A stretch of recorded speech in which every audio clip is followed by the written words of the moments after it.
And that's where I learned and realized what everyone in intelligence basically tells you, but you don't realize until you have that aha moment, that 99% of all information is publicly available. Let's start by just telling me who you are. Mark Seifert. Tell me a bit about your background in intelligence. I joined the Canadian Security Intelligence Service 1990. Retired around 2021, 2022. Had you always wanted to work in intelligence? Good question. In my late teens, when everybody gets asked a question, whether it's introspectively or from parents, what do you want to do? All I knew I wanted to do was solve problems. And then there was an ad in the Montreal Gazette at the time, an ad which I don't think would be run today, but it was an ad by the Central Intelligence Agency recruiting intelligence analysts, and they outlined roles, responsibilities, and things of that nature. And I thought that was probably the one function, the one role that seemed to explain the interest that I had, which I myself couldn't identify at that time. And so I went through the process. I was too young at that time. I was around 16 or 17, and they were looking for people with, they were looking for university graduates, master's degrees, and I had a number of years to go. So I tried to focus on what was available in Canada at that time, which was the policing world, municipal police, provincial police, federal police through the RCMP. And so I started to go through that process, John Abbott College, police technology programs, to discover that it wasn't what I wanted to do. And around 1985, shortly before my entry into university, one of my friends who was with the Ontario Provincial Police said, you should look at this new organization called CSIS. And I did. Very, very little information available on the service at that time. Finished my university degree and applied. And that application went unresponded to. And then again, about maybe 8 months after my initial application, there was an ad in the Montreal Gazette again by CSIS looking for intelligence officers. I applied, and after that 9-month process, I was accepted and gradually began my career. Your desire, right, is always to get on a super interesting operational desk, a high priority desk. And that remains, I think, the goal or the interest of all intelligence people, to be involved in a file that matters. And I got drafted into what was then the requirements technology transfer desk, which I thought was very cool. But discovered it was a very, very, very small support program supporting the larger, more structured intelligence units. And so I was, to a certain extent, extremely disappointed.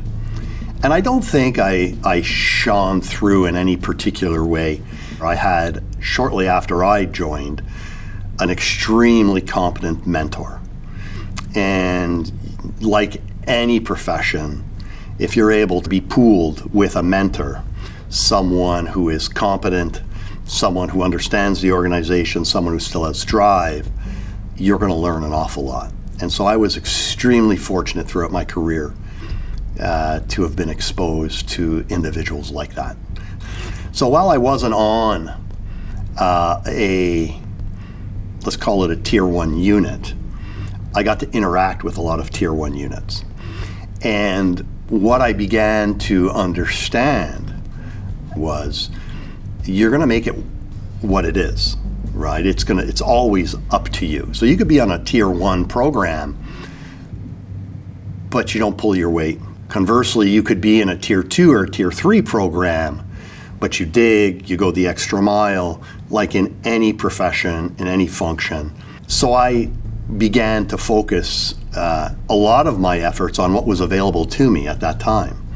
And interestingly enough, what I discovered was the value of open source information. I remember reading all sorts of scientific magazines at that time, basically all the scientific magazines I could get my hands on, and collecting those pieces of unique information that I thought would be impactful for the program I was responsible for.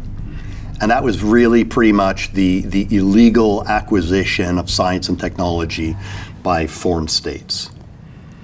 And one day, one of the Tier 1 units comes in with some very sensitive information, and it's a document, and it has a graph on it. And I think the individual, who's a very good friend of mine now, and very competent intelligence officer, comes in more, I think, as a process of checking the box. I'm going to check with the S&T unit to see if they've ever seen any of this this type of an image before. And I had. And I said, well, hold on. And I went through all of the collected material that I had gathered, and I was able to pull out the identical graph, the identical document. And the individual was shocked and said, where did you get that?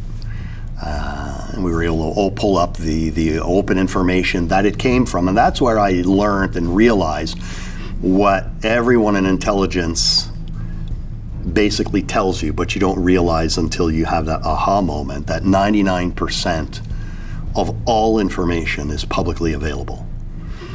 And that 1% that makes it classified, that makes it highly sensitive, is not necessarily that it's not publicly available. Oftentimes it might not be publicly available, but it's the origin of that information. It's the source of that information. So it's one thing to read, for example, the CBC article outlining what the US Federal Reserve decision is likely to be in the next week, but it's completely different if that information is coming from the Fed chair. And that is where that 1% comes in.